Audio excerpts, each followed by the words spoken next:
In this video, I'm going to teach you how to update your Astro A20 headset. It's a very easy process, so make sure to follow along. In this video, I'm going to teach you how to properly download and set up the software that allows you to update your Astro A20 gaming headset, and it is also going to give you plenty of customization options related to using the headset and the microphone.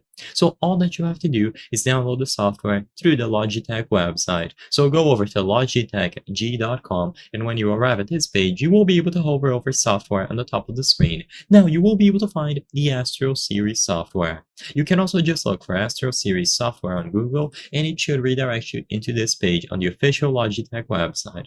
Now they are going to show you the Logitech G Hub software, and you just have to switch it into the Astro Command Center for Windows or Mac, whatever you are using.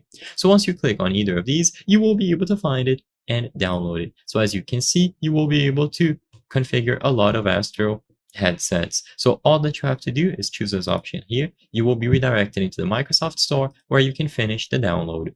So once you download this software, you will be able to not only update the firmware, but also configure a lot of options related to the A20 headset that you have.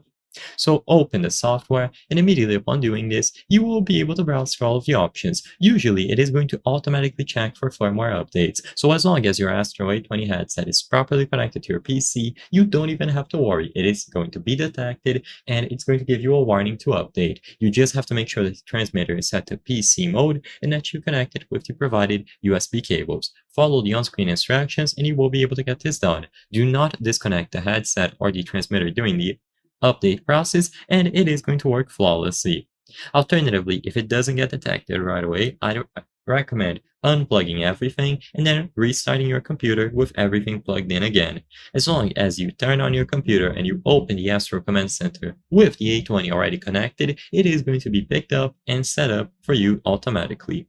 I hope I was able to help you on how to update A20 headset. If this video helped you, please be sure to leave a like and subscribe for more very easy tips. Thank you for watching.